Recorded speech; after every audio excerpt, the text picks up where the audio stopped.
So today, my wife and I own 6,500 of them.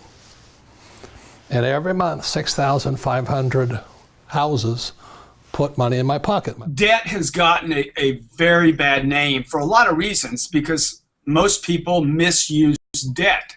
Hey Best You fans, how you doing? We are talking about debt today. It's another four-letter word, right? Well, not according to Robert Kiyosaki and Grant Cardone. They think specific types of debt are actually a great thing. So do me a favor, as you're watching this video, think of 3 people that you would like to share this with. Send it on over to them. So as far as the subject of debt, there's good debt and bad debt. Again, it goes back to the financial statement.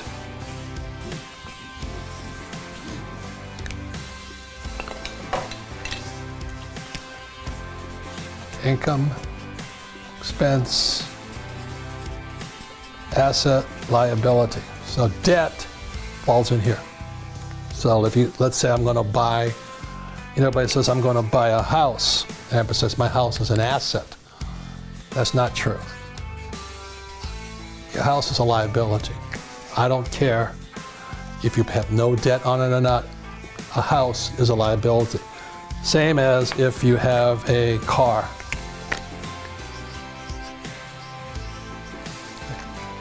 Car is a liability, and the reason for that is, as we talked about earlier, the 6 words that are basics of financial education, financial intelligence: income, expense, asset, liability, and the 2 other words are cash flow. So when you look at the average person, they have a job, money comes in here, they pay for their house, and the money goes to a bank through a mortgage. So it's not an asset because the cash is flowing out, so it's a liability. So the definition of liability, does it take money from your pocket? And for an asset, does it put money in your pocket? So when I have a rental property here, it puts money in my pocket. So if I live in the house, it's a liability, because even if I have no debt on it, I still have taxes, depreciation, repairs, and upkeep, insurance, and all this. When I rent a property, I've done a good job buying it and structuring it. Every month, it sends me money. So today, my wife and I own 6,500 of them.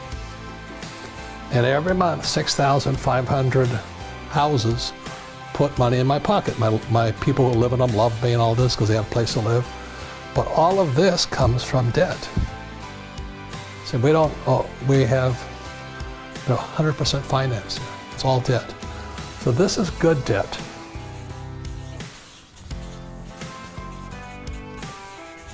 And what makes it good debt are the 2 most important words: cash flow. Look, if it wasn't for the right kind of debt, it's not true. My friend Dave Ramsey says all debt is bad debt, and the nation somehow believes that today. Debt is not your ultimate problem. The inability to produce revenue is the biggest problem people have. If you look at companies like Caterpillar or Coca-Cola, these are great, unbelievable companies that require lots of infrastructure, equipment, research, development, and investments. They are required to to borrow money in order to expand their business model. If you want to grow your business model and you need to borrow money to do that, you should do that. For instance, I own real estate. I'll give you an unbelievable example of great debt. Not good debt, but great debt.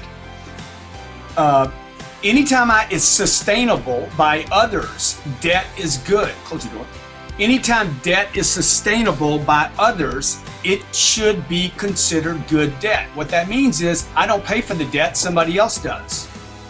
So I go buy a multi-family apartment building in Florida. It's 300 units. I borrow money from Fannie Mae. The renters pay the debt. They pay the roof, fixing the roof, they pay the maintenance bills, they pay everything that happens there, the property taxes, everything, and the Fannie Mae debt. That is good debt because there's money left over. Bad debt in the same real estate context would be me buying a house. It is bad debt because I have to fund it myself. It costs me interest, and I am not going to make money on that house. So there is good debt and there is bad debt, and most people unfortunately use bad debt, but the real problem is income. You want to be able to produce income that exceeds whatever your debt is. That solves all problems.